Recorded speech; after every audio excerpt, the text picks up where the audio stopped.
Flatulence, ballonnement, constipation, aérophagie, franchement, il ne se passe quasiment pas une journée sans qu'une personne ne me parle de son ventre. J'ai le ventre gonflé, je ressemble à une femme enceinte le soir, j'ai des gaz toute la journée, mon ventre gargouille, je suis constipée, mes pantalons me serrent et mes pets sentent l'œuf pourri. Et parfois, j'ai même crispène, je mange presque sainement et je comprends pas. Alors aujourd'hui, on va parler sans tabou. Parce que non, ce n'est pas normal d'avoir mal au ventre tous les jours. Ce n'est pas normal d'être gonflé après chaque repas. Ce n'est pas normal d'avoir une digestion qui gâche ton quotidien. Et surtout, ton ventre, il essaie souvent de te transmettre un message.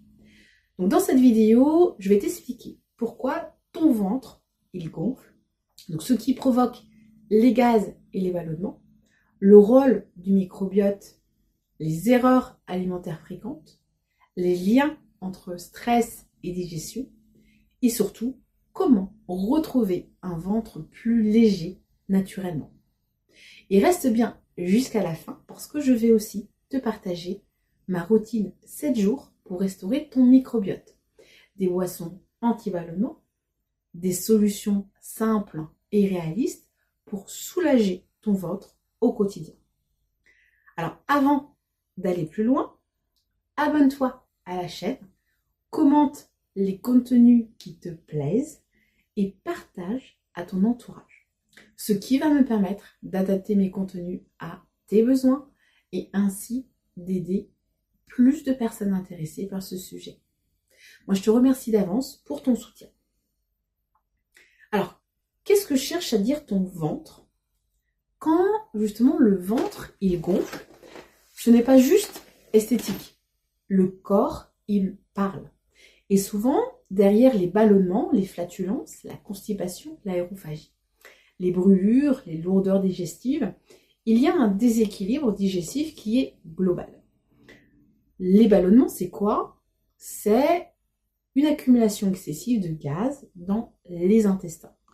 Et le résultat, c'est que ton ventre, il est tendu. Tu as la sensation de pression. Tu as même des douleurs parfois. Tu as un inconfort digestif. Et tu as le ventre qui gonfle au fil de la journée. Et certains aliments fermentent davantage dans l'intestin. On parle notamment des food maps. Et ce sont certains glycides fermentescibles présents dans les choux, les brocolis, les lentilles, les pois chiches, les haricots, certaines céréales, le pain, certains fruits. Alors attention, ça ne veut pas dire qu'ils sont mauvais. Mais chez certaines personnes sensibles, en excès ou alors avec un microbiote qui est déséquilibré, ils peuvent accentuer les gaz et les ballonnements. Quant à l'aérophagie, donc l'aérophagie, c'est quand justement tu manges de l'air. Et donc il y a beaucoup de personnes qui souffrent aussi d'aérophagie. En réalité, elles avalent de l'air toute la journée sans s'en rendre compte. Par exemple, quand elles vont manger trop vite, quand elles vont boire trop vite, quand elles vont parler en mangeant, quand elles vont mâcher des chewing-gums, quand elles vont boire des boissons gazeuses, quand elles vont manger stressées. Et donc le résultat, c'est que le ventre, il finit gonflé. Il y a des rots, il y a de l'inconfort, il y a une pression abdominale. Donc là, vraiment, le corps, il ne digère plus sereinement. Alors, quelles sont les vraies causes de ces troubles digestifs? Donc, c'est là qu'il faut comprendre quelque chose d'important. Les troubles digestifs, ils sont multifactoriels. Ce n'est pas juste un aliment. Très souvent, il y a plusieurs facteurs qui s'additionnent. Et les causes les plus fréquentes, donc c'est un microbiote déséquilibré. Donc là, on va avoir notre flore intestinale qui influence la digestion, l'immunité, l'inflammation, l'énergie, l'humeur. Et quand elle est perturbée, eh bien, c'est là qu'il y a des gaz, la constipation, des diarrhées, un ventre gonflé, une fatigue qui peuvent apparaître. Ensuite, on va voir le stress chronique. Là, le ventre est extrêmement lié au cerveau. Quand justement tu stresses, eh bien, le cortisol augmente. Le système digestif, il ralentit. l'intestin devient plus sensible et tu peux littéralement avoir le ventre noué, des spasmes, des douleurs, une digestion ralentie. Et c'est pour ça qu'on parle du ventre comme du deuxième cerveau. Alors on va également aussi avoir l'alimentation qui est ultra transformée. Donc c'est là pour le coup l'excès de sucre, d'additifs, de produits industriels, d'alcool, de boissons gazeuses qui là vont irriter l'intestin, qui vont entraîner l'inflammation, la fermentation excessive. Et donc là, le corps, il finit par saturer.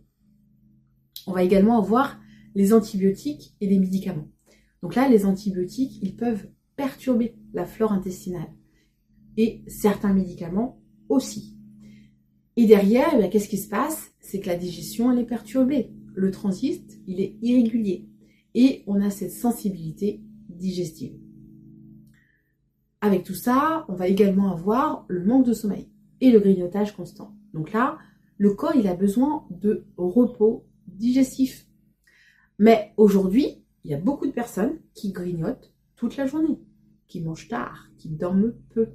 Et donc le résultat, c'est qu'il y a une inflammation, une fatigue digestive, une glycémie qui est instable et des fringales qui sont sucrées. Alors, comment apaiser son ventre? Bonne nouvelle, on peut énormément améliorer les choses naturellement. Et mes conseils, ils sont simples. Manger lentement, mastiquer. Donc là, l'idée, c'est vraiment de poser les couverts, prendre le temps. La digestion, elle commence donc par la bouche. Ensuite, on va privilégier les légumes cuits. Quand l'intestin est irrité, eh bien justement, trop de crudité peut aggraver les symptômes. Et les légumes cuits, eux, ils sont souvent mieux tolérés. On va limiter certains aliments irritants. Chez certaines personnes sensibles, comme l'ail, l'oignon, le chou, les boissons gazeuses, le chewing-gum, eh bien, elles peuvent accentuer les ballonnements. On va boire suffisamment. Donc là, l'idée, c'est au moins de boire 1,5 litre à 2 litres par jour progressivement. Parce que l'eau, elle va aider le transit, l'élimination, la digestion. Et puis, on va marcher aussi après les repas. Une simple marche de 10 à 15 minutes va stimuler le transit, diminuer les ballonnements et améliorer la glycémie. Dans tout ça, il va être aussi très important de gérer le stress par la respiration, la relaxation, la méditation. D'accord ? C'est vraiment important d'avoir des temps calmes parce que un ventre stressé, eh bien justement, il digère mal. Alors quant à l'acidité, la constipation et la fringale, là ici, c'est si tu souffres de brûlure ou reflux. Il faut éviter absolument le café à jeun, les sodas, les repas trop épicés, te coucher juste après manger. Donc là, il faut vraiment que tu attendes idéalement 2 heures après les repas avant de t'allonger.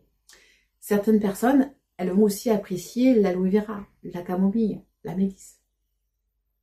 Donc le transit irrégulier et la constipation, dans ces cas-là, il faut retenir, c'est que le transit, il adore les fibres, l'eau, le mouvement. Donc il faut penser à des légumes, des fruits, des légumineuses, des flocons d'avoine, des graines de chia et parfois du magnésium le soir. La marche, la respiration, tout ça on l'a vu, et ça peut également aider. Donc voici maintenant quelques alliés qui sont intéressants. Le citron, il va stimuler la digestion. Le gingembre, il va apaiser les troubles digestifs. Le concombre, il va hydrater et dégonfler. La graine de chia, elle va soutenir le transit. Le thé vert, il va soutenir le métabolisme. Le yaourt nature, il va vraiment avoir une action sur la flore intestinale. La menthe poivrée, elle va être là pour la digestion. La camomille pour apaiser. Le fenouil et l'anis verte pour lutter contre les ballonnements. Et la banane, vraiment, va apporter une douceur digestive. Et le kéfir pour le microbiote. Donc, ma routine maintenant, 7 jours pour restaurer ton microbiote. Le jour 1, c'est un reset. On calme le système digestif. Le jour 2, c'est les fibres. On va nourrir les bonnes bactéries. Le jour 3, on va prendre des probiotiques et des plantes. Le kéfir, le yaourt, la fenouil, l'anis, la menthe poivrée. Le jour 4, c'est un repos digestif où on simplifie les repas. Le jour 5, on apaise, on respire, on prend le temps de dormir, de bien s'hydrater. Jour 6, on part sur du mouvement. Marche, yoga, massage du ventre dans le sens des aiguilles du montre, tout ce que vous voulez. Jour 7, on stabilise, donc là on va vraiment créer une routine durable. Alors ton ventre, ce n'est pas ton ennemi, il essaie juste de communiquer avec toi.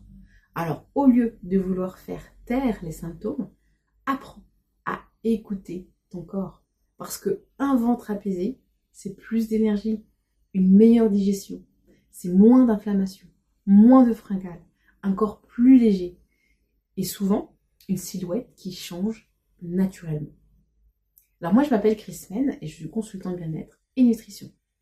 J'aide les femmes actives à retrouver leur énergie, leur équilibre et leur bien-être durablement, sans régime et sans frustration. Si tu veux un accompagnement personnalisé pour retrouver un ventre plus léger et une digestion apaisée, mais pas que, avoir plus d'énergie et perdre en poids, eh bien écris-moi un bilan et moi je te retrouve de l'autre côté.